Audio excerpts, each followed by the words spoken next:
Hey, Brian Murray with SurfQuest. We're back with Aaron. Today's theme is the search for Stoke. Tell me, Aaron, have you found the Stoke? Do you have it? Ryan, every day, man. Every day, some way, shape, or form. Just looking for whatever lights your fire and going after that. Yeah, so you lead by innovation, right? But you also got to lead by what you like. So tell me what you like, and how did you know you liked it, right? How do you figure that out? Hmm, that's a great question. And I think, everyone has a personal preference, which has to do with a variety of things. I would say it's definitely a combination of nature and nurture. Um, what your background is, where you grew up, what you've been exposed to. Our taste can change over time. What does it for you when you're younger may be different when you're older. But it often seems like something that is a refining process. And you need to be exposed to a whole variety of things and try a little of this and try a little of that. And it's all about seeing what resonates best with you personally and going from there. So tell me about finding the surf style snowboard. Like you actually went to Japan, right, where it all started. But did you know about it when you went there, or was it happenstance? How the Totally pieces fall together? happenstance. Yeah, younger in California as a surfer, it was always that kind of mentality was always in my mind. And moving to Montana, and I started snowboarding, and it was always this idea, this Johnny Tsunami kind of story of, you know, oh, I can snowboard on the mountain, which is essentially surfing the frozen wave, was kind of this idea. But the equipment that I had, in the early 2000s never really aligned with that. It was always very skateboarder style, very freestyle and tricks and jumps and jibbing, which, as a kid was always very fun, but kind of felt in the same way as freestyle skiing. Um, and and I always had my eye open for something a little different. And as innovation kind of came around, boards kind of, we got a little bit of directional board, we got a little bit of a full rocker board, powder boards. Oh, what's different about a powder board than a regular board? And you know after years of dedicating my winters to being in the mountains, doing every gig from ski instructor to lifty to, I was the first snowboard patroller in Montana. Whatever I could do to be on the mountain for as long as possible, while also finding a way to have a pass and get comp and pro deals on gear. I was always kind of looking for what was available and testing and trying that, always with this idea of like, how do I surf on the mountain? But yeah, it wasn't a part of the culture. It wasn't a part of the design. It just didn't hit in the US. And so even though my mindset and my style was based off of that, it was still very twin tip, duck stance, switch, regular, freestyle play. So yeah, after probably about 5 dedicated winters of that in my early 20s, I kind of felt like I was at this point where I was growing out of the gig lifestyle, and just finishing up with university. And it all seemed like it was leading me to moving into a career, a full-time job. I was studying psychology, so the idea was to become, some kind of therapist. Surf And that would therapy, kind man, of, it's the best. well, if that wasn't even quite a thing at that time. It was like, oh, if I can just go into this and maybe start a practice, then maybe I can work full time and then go to the mountains on weekends or on holiday trips. And this was already kind of starting to transform in my mind, and I was getting a little burnt out of what snowboarding was for me. And so my friend Alex and I decided that we were going to take one last grand adventure in snowboarding. And this would take us to Japan, where we had heard the stories of the legends of the deep powder, and this very zen, harmonious riding style. And yeah, we would pack our bags, we would take our girlfriends, and we would go on this one last hurrah. So I gathered everything I could, which was I had an Arbor full rocker. I had a Burton S camber, which was like a semi-directional twin. And then we found this super experimental board that LibTech had made, this reverse side cut full rocker banana hammock, they called it, which was Travis Rice's crazy experiment, for deep powder. And thought, well, those seem to be the best possible options for us to integrate with the conditions in Japan. So yeah, we packed our bags and we went there, and we started, riding this equipment, which seemed fine and seemed better than, just a regular cambered board.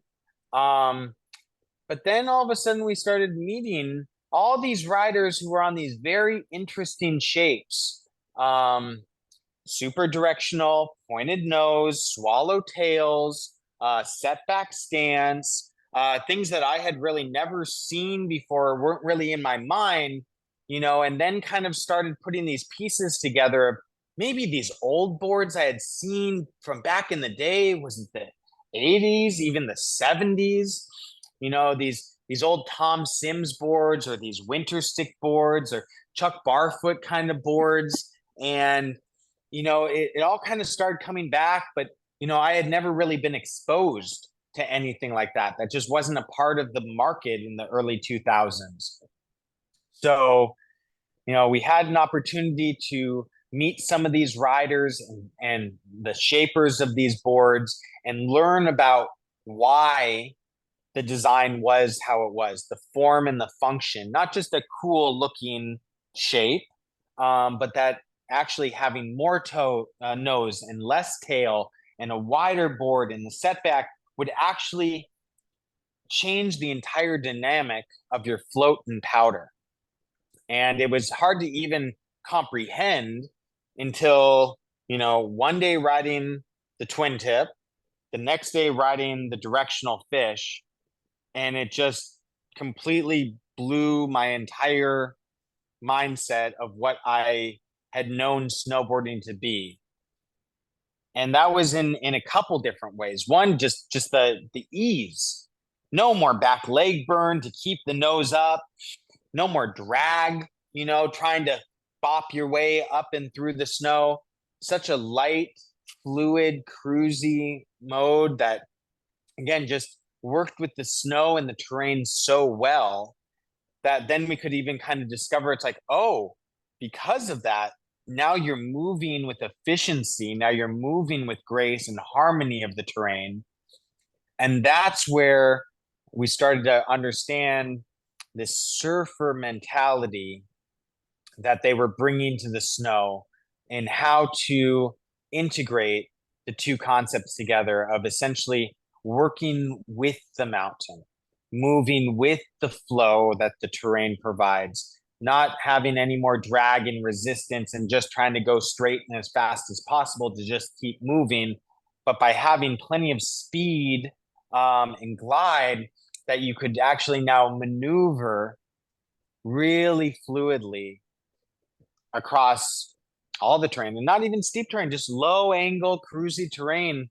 And I was ready to hang up my boots and call it good. And something about that just blew my mind.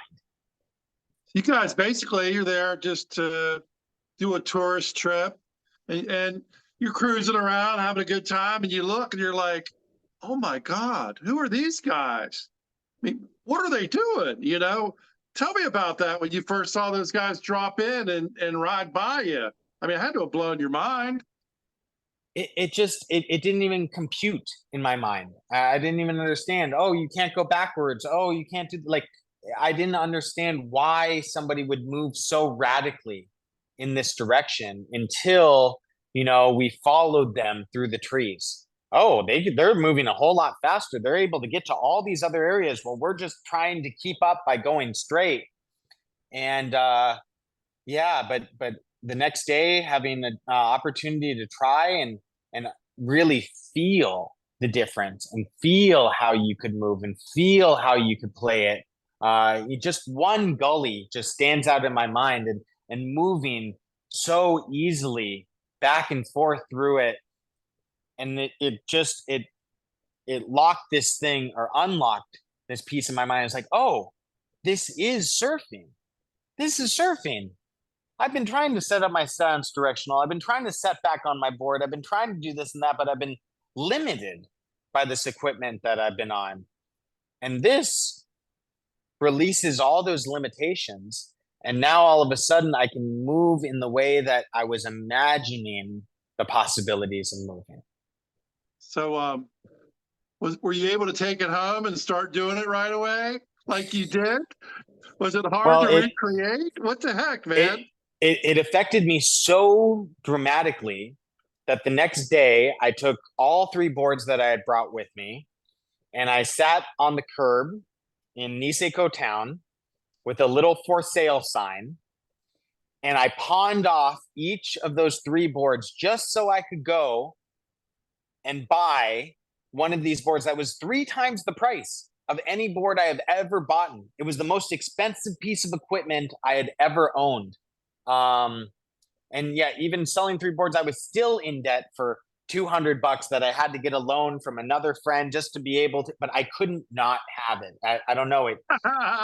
Is this an addict thing? Is this it called to me so much, being like, this is so important to you that you need to do whatever it takes to invest in this just so you can continue to have this type of experience, even if you don't get to go on the mountain every single day, even if it's just 1 or 2 days a year or a month, like just so you can have this experience. And so, yeah, so I sold those boards. I brought back one with me, and I was so excited to try it at my local mountain when I got home.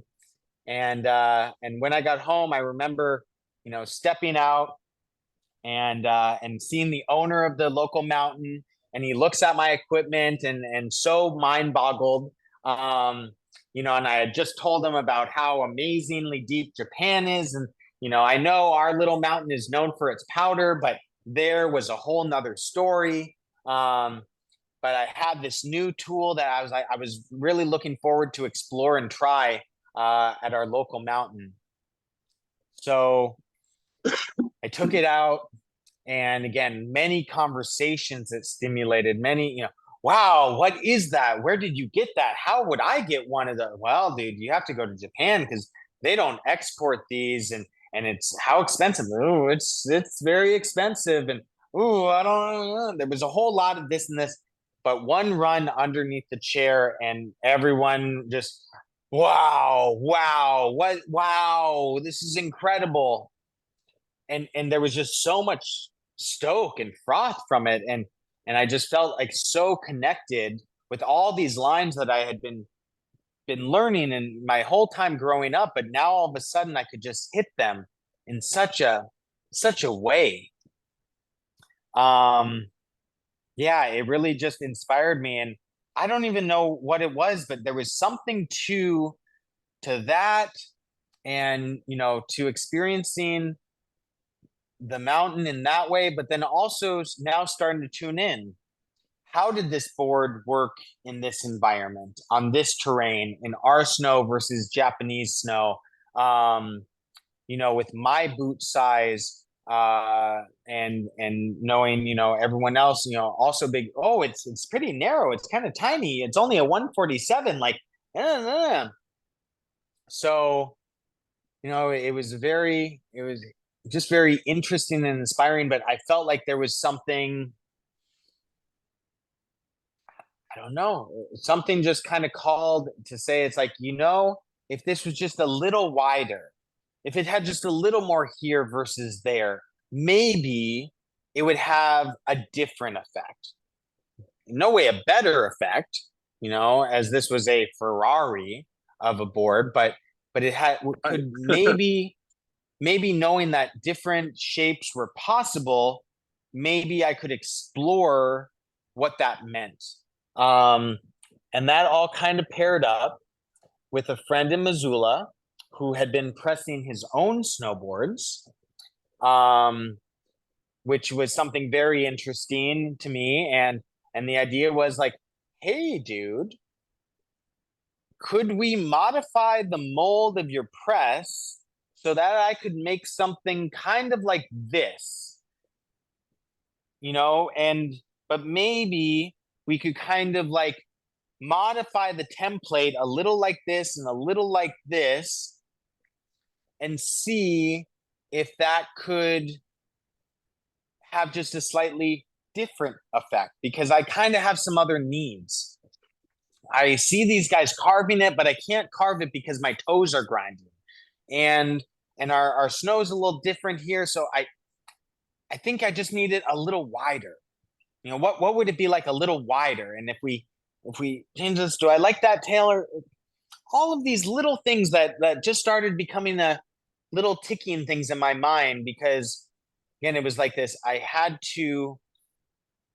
couldn't, because I couldn't go back to Japan immediately. I couldn't try another variation of the shapes that they had created already out there. So my only option was, if I wanted to try something different, was to make it myself. So working with this friend and his press, we modified it a little bit.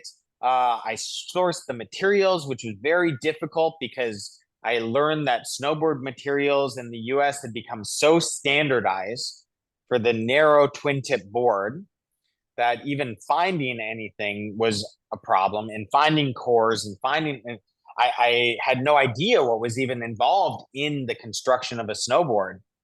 And at first the thought was like, hey, dude, like, I have this design, can you make it? And then it was like, well, yeah, if you can get the materials, I can make it. Okay, so I found the materials. Then once I had the materials, it was like, well, I'm kind of busy and I can't really do this, but I can show you, on one of my boards, and then you can try it. So learning, because I had to, because we, again, it was such this drive, like, well, I need to try this. I need to explore this possibility and see if, these alternatives could work for me in a way that I was envisioning. So I did a test board with him. I learned the whole process of the sandwich construction. I understood how all the materials work and how everything fit together. And then we cut out the shape that I had drawn up and threw it in the press and pulled it out. And it was amazing that I had now created something that was 3 weeks ago just in my head. It's nice to manifest, isn't it? And that in itself was a whole exploration of creativity. So, and then you take this thing that you've made by yourself, and you don't know if it's going to stay together. You don't know if it's going to work. I had no engineering background. I was designing merely on aesthetics and maybe a little this and a little that. And we finished it just in time for me to get one day, the last day of the season, April 1st or something, on it. And I took it to the mountain and nobody was there. And they were all riding kind of the front where this whole party was. And there was a whole side of the mountain that was just 14 inches, untouched, perfect spring hot POW. And I got to ride it for 8 or 10 runs. Again, it didn't work in the same way that the Japanese one had worked, but it worked enough for me to learn something about it and to feel that what I had created in my mind, then in physical and actually rode, had some kind of effect to it. And from there I was hooked. It's like, oh, well, that was good, you know? But maybe if I pull it a little like this and do a little like this, and why don't we try? So one day of riding it, after this whole process of what it would take to actually make something out of nothing, over the summer, I dove in full tilt. I worked at a surfboard shaping bay as a glasser. So I practiced my laminating over and over and over and over. And then I started working with this modified mold I had created at the Friends Press. And I started getting materials. And by the fall, I had enough materials that I could start making a few things, because now it was like, oh, hey, man, like, that's really cool. Like, how would I get one of those? So by about November, I had kind of gathered about 10 orders from friends. And, they knew nothing about it. They had never ridden anything like it. We had no idea what it would end up costing. So I pretty much just told them, it's like, guys, if you just pay for the materials, like, let's try it. And I just went to town, and I just started making and started shaping, and as I start exploring, it was like, well, okay, if I'm going to make these and I'm going to make more than the one, I need to find materials. Well, how do I find materials? Oh, I got to call up these plastic guys and this and this, and who do I even learn or know this from? There was one guy in the US who, it was like snowboardbuilder.com. And somehow he had was part of this DIY group that were making cores and had some materials for sourcing. So I got him to make the specialty cores in the width I wanted. I got this base material that was wide enough. I got the edges and the fiberglass. But the top sheets, I couldn't find the top sheets wide enough, because the board that I had made in the spring maxed out at 32 centimeters wide. That was that was the edge of the actual material, and that was the widest part of the board. But and part of my idea is I'm going even wider. We're gonna see what is the max we could do. So, and it's like, well, how do I solve this issue? So, being that the press was under this brewery in a ski shop next to this woodworker, and who had kind of started helping me understand how to work with the cores in the wood, and had all the tools, the bandsaws, the jigsaws, the drill press, we kind of came across this idea of using wooden veneers as the top sheet. And if we got two veneers and we put them together, we could have an extra wide material. And so I sourced these really cool, unique veneers. It was this wood maybe from Malaysia with a lot of grains to it. And when you put them together, it had this Rorschach ink blot kind of deal to it. And each one was very unique. And that was a whole part of the concept, was that each of these boards would be handcrafted and unique for each rider, that you wouldn't just be getting the same board that everybody else had around. And for me, with the psychology background, having this artwork was kind of in my mind, because I didn't want to do the traditional skulls or flowers or weird ass art that had become the thing. If anything, just very simple. And I think the organicness of the wood definitely brought it out. So we started playing with this. I started learning woodworking. Looking back now, I was like, wow, you like did a whole lot of extra stuff, like just to even try to make this thing, but I was so inspired by this creation process. I made this whole new design, an evolution of the first one I had made without even riding it, without even testing it. And I just made 10 of them. And about November time, I brought it to all the guys who had ordered them. And, at that time, again, we were just like, just pay for the materials and let's see. I think that's where we started the 420 price.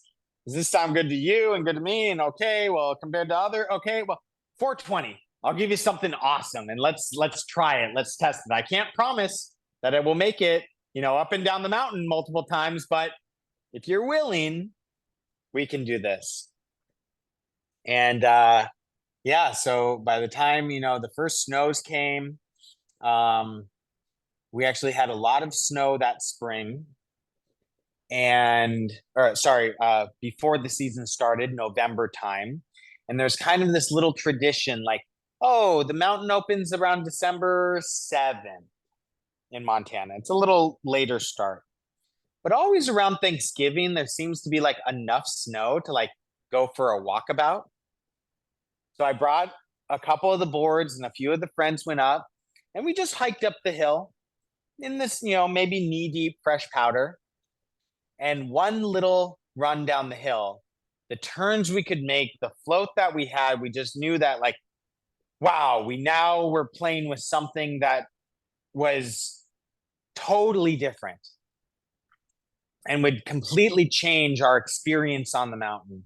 And, really the big driving factor for me and this group of friends is this area on the mountain that was very low angle, but probably about 2,000 feet. But we're talking like green run, maybe towards blue run, super low angle. The trees had been thinned out by the Forest Service, almost in this perfect checkerboard of like 30-foot spacing.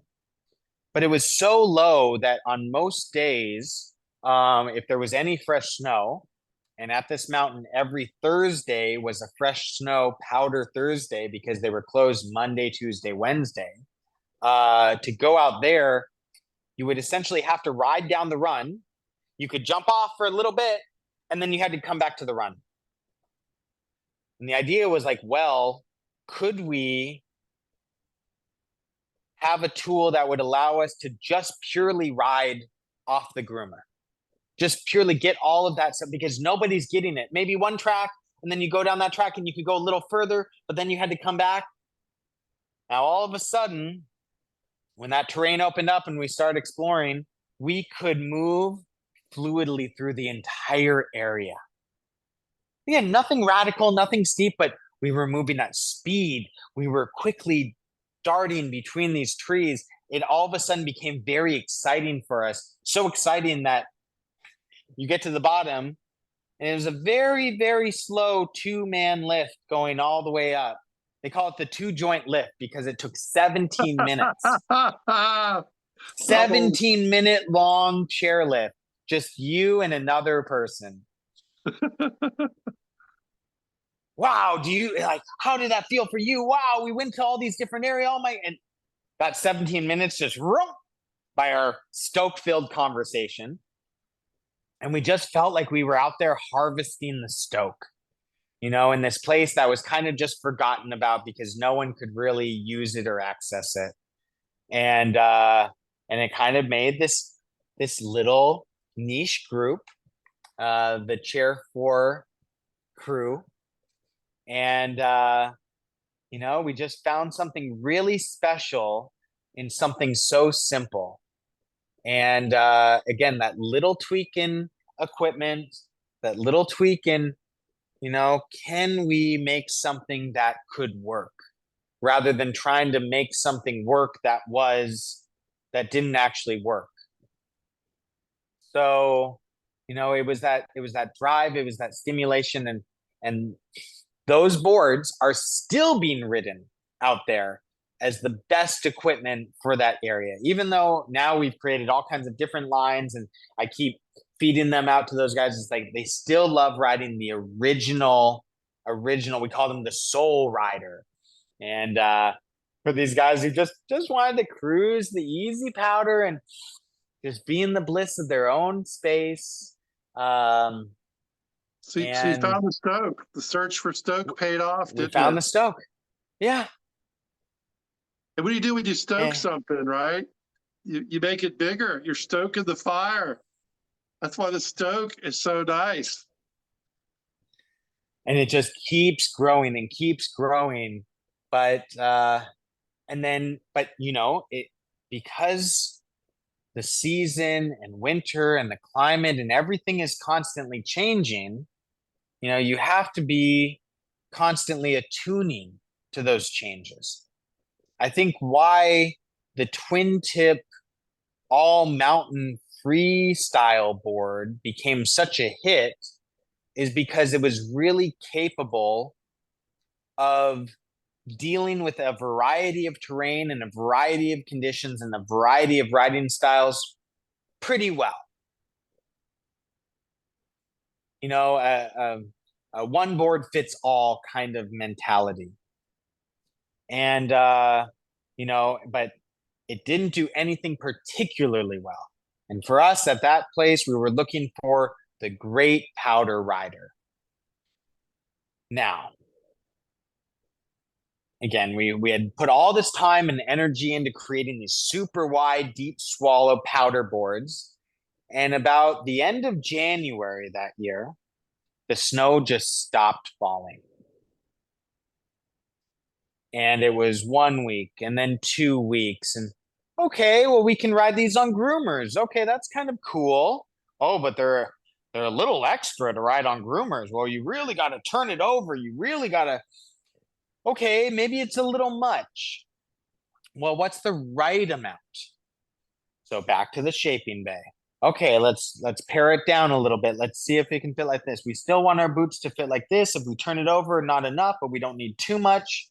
Because yeah, those original boards, you would have your boot, and we're talking an inch past the tip of your boot to the edge. Dude, So that when you're in powder, I rode the longboard, right? And it was like that. I got down on the flats and I was like stuck because you can't get it up on the edge. But when you're in the so it takes powder, a you lot take of it real energy. easy, right? But in the powder is great. So come middle of January, end of January, back to the shaping bay, pared down the template, and kind of made the high performance version. Still using the wood top sheet because it was still wider than the traditional, but we had pared it down a little bit in a way that would be just enough for us to carve on the groomers. And you know, at that time we were still kind of designing by eye and using these old, you know, regular templates that we were kind of stretching. So still playing with the radial side cut and just setting back our stance a little bit.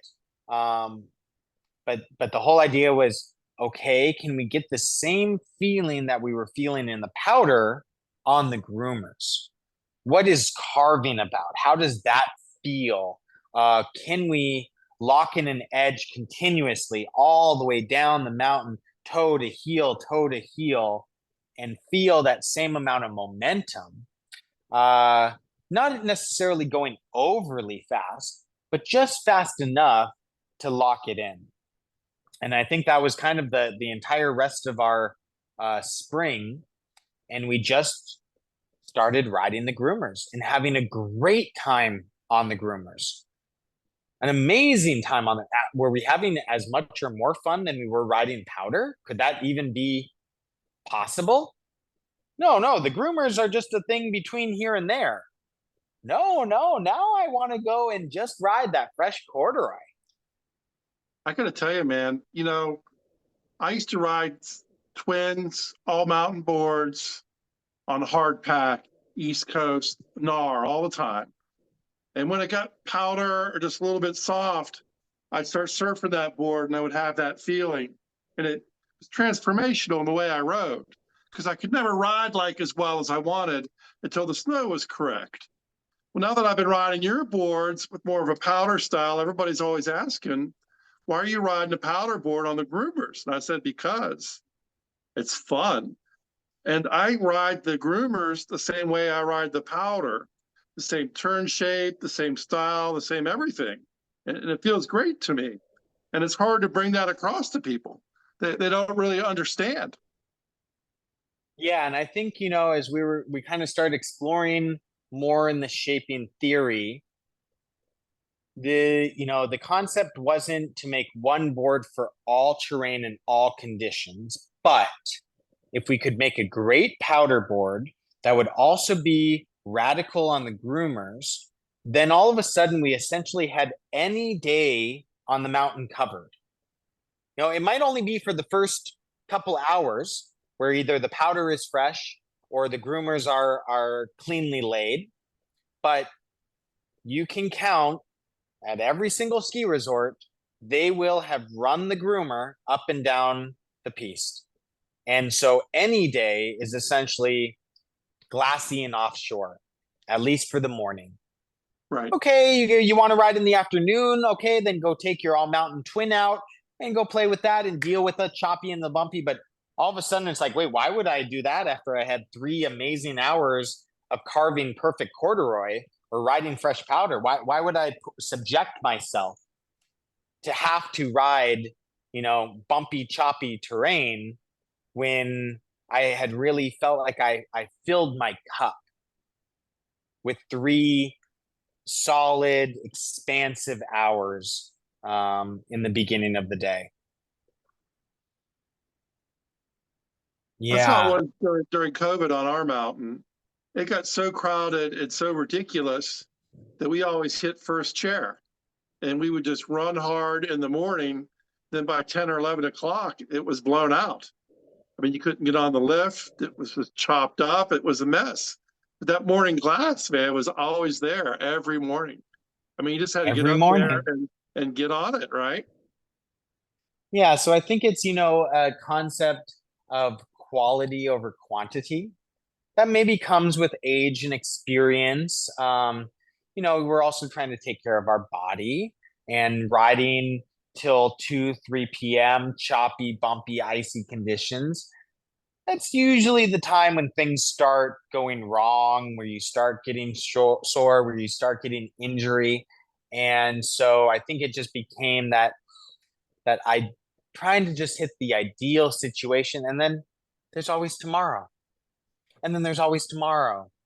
And instead of spending all day on the mountain and exhausting myself, how could I just do the right amount and then go home or go do this or go do anything else, and let the rest of the day be the rest of the day, just knowing that you really, really got it tuned in.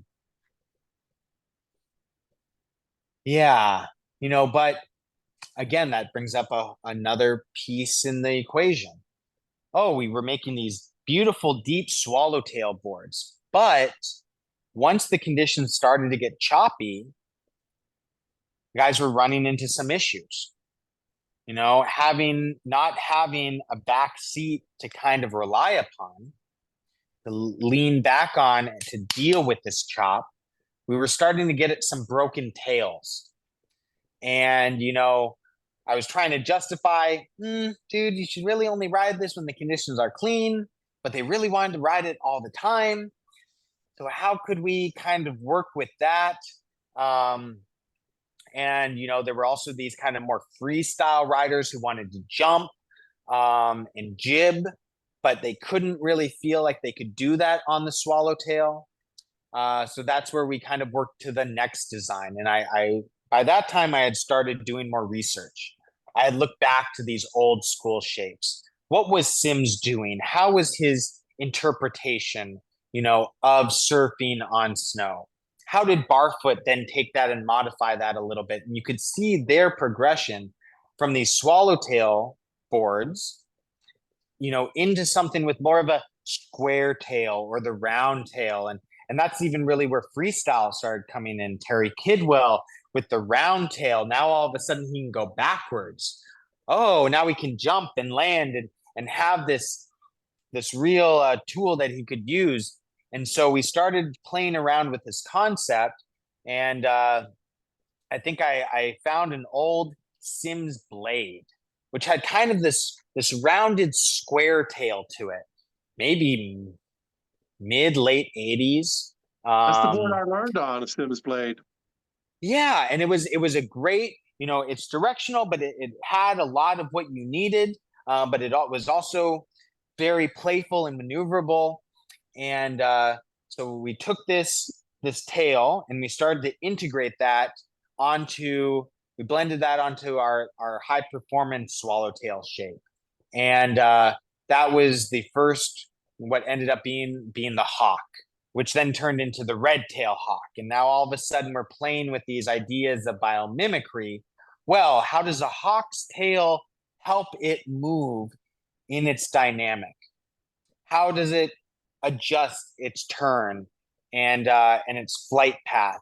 And how can it be used to be more supportive? So now all of a sudden we had this directional but more freestyle playing shape. And that was just that, okay, we can still have a directional powder board, but it can be solid and freestyle in the tail too.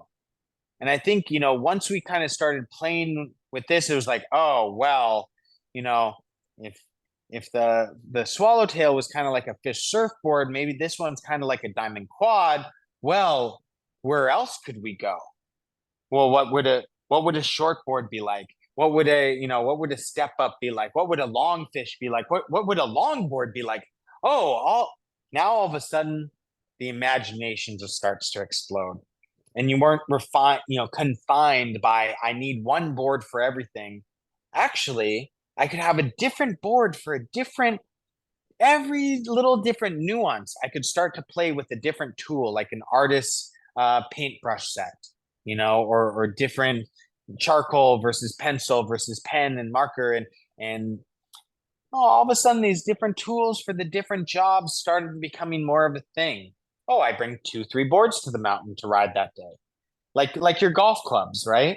And like, well, if you need a long shot, you take a driver, but if you just need a chip shot, you take your wedge, and okay, I can carry this whole thing with me, and okay, maybe there's something to this. Oh, you have to have multiple boards. Yeah, dude, but it's just all about what is interesting to you. What hits your taste? How refined is your palate? What works for your style in your conditions, in the terrain, and in the place that you are in your life, and what you're looking for out of your ride, and what tool might be perfectly fit for that. I got to tell you, the red tail hawk, I like to ride it backside. For me, because of the shape. Like when I lean into my turns, I put more weight behind me than I do in front of me. And there's just so much grip. And then with the diamond tail, if you engage it, you can feel the board actually kind of hook into the turn. And it was amazing. It felt like doing a backside off the lips and just a real steep down the line wave. And I mean, it was 100% there every time. So yeah, it rode completely different with the tail like that. And I think at some point in there, it was this, okay, we're making a powder board or a carving board. And then somewhere it just kind of shifted to, it's like, okay, but what if this was a surfing craft? What if this was actually, allowed you to not just roll down the fall line, but allowed you to work with the pocket, to go left, to go right, to play off of your heel side? Oh, what if we were able to adjust the side cuts to emulate different fin setups? Okay, all these different surfboard shapes that have unique purposes. What if we were able to translate that over? And I think that was the point that I had been shaping under the Soul Motion label, which was kind of the original idea how do I make something that could be perfectly attuned to where I was at in the environment that I was in at that moment, to high altitude surfing. And that's where we change from, okay, this is a beautiful Zen-like cruisy harmonious state, to I am now at a high elevation above sea level, surfing something I had crafted, a vessel, a craft. And that's where even the transition for elevated surf craft really took over this kind of little shaping project I was working on before, and turned it into what it has now become today, as snowboards shaped for surfers. What's interesting, all the steps, right? And all the nuances of going through it. And ultimately, it comes down to just wanting to surf the mountain and riding a board that rides like your surfboard and dialing it in. And I think you've done a fine job with it. And been really neat to learn about. Yeah, it's been really neat to explore about. And the more I start exploring, the more I start connecting with other people who are in the same realm of exploring, of trying these different shapes, of making something out of their own imagination. And I think over the past 10 years, it's really opened up this whole DIY. You don't have to just go to the big box retail store and buy whatever, the big company is pumping out thousands of. That you could find something as unique as you are, or as unique as your experience is. And there's just such this revival of, it kind of reminds me of these stories I heard of the backyard shaper movement in the late 60s, early 70s, where surfboards had become mass produced, and they were making all of these longboards by the thousands. And because surfing was in such high demand, and that was the kind of board that was used for surfing, but all of a sudden, surfers started to get more radical, but the equipment wasn't really working for them. So they had to start making their own boards. Could they go smaller? Could they go this? Could they go that? Could they play with these different things? Oh, well, that one worked. Well, can we go further? Can we? And within a couple years, because they were making each shape themselves and able to create whatever they had imagined, it radically transformed the possibilities of what surfing could be. I think right now is truly the golden age of snowboarding because of all the quiver selection and being able to find a board that rides the way you want to ride. And just because you like it doesn't mean I have to like it. So I like that we're open minded and we're trying to progress and try all these things. So thank you for sharing that with us today. It's my pleasure to explore with everybody who is super into it. Well, thank you. I bid you goodbye and keep the Stoke going, my man. Thanks, Brian. Let's see here.